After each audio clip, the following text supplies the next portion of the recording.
Good and well এই দুটো শব্দকে আমরা প্রায় একই অর্থে ব্যবহার করে থাকি। এই দুটোরই বাংলা অর্থ আমরা জানি ভালো, কিন্তু দুটোর ইংরেজি প্রয়োগের ক্ষেত্রে কিছুটা পার্থক্য লক্ষ্য করা যায়। এই যে গুড, যেটার অর্থ হচ্ছে ভালো, এটা হচ্ছে অ্যাডজেক্টিভ। আমরা অ্যাডজেক্টিভ সেই শব্দকেই বলে থাকি যেটা অন্য কোনো নাউন বা প্রোনাউনকে মডিফাই করে, অর্থাৎ নাউন বা প্রোনাউন সম্পর্কে আমাদের এক্সট্রা ইনফরমেশন দেয়। আর ওয়েল হচ্ছে এখানে অ্যাডভার্ব। অ্যাডভার্ব আমরা সেই শব্দকে বলি যেই শব্দ কোনো ভার্ব, অ্যাডভার্ব বা অ্যাডজেক্টিভ সম্পর্কে আমাদের এক্সট্রা ইনফরমেশন দেয়, অর্থাৎ ভার্ব, অ্যাডভার্ব বা অ্যাডজেক্টিভকে মডিফাই করে।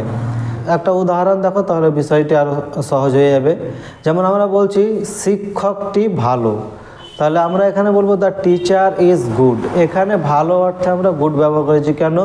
দেখো এখানে ভালো কার সম্পর্কে বলছে, কাকে মডিফাই করছে? টিচার অর্থাৎ শিক্ষককে। তো শিক্ষক একটা নাউন, তাহলে নাউনকে মডিফাই করছে, তাহলে এখানে আমরা ব্যবহার করব গুড অর্থাৎ অ্যাডজেক্টিভ। কিন্তু আমরা যদি বলি শিক্ষকটি ভালো পড়ান, তাহলে এখানে আমরা বলবো দ্য টিচার টিচেস ওয়েল।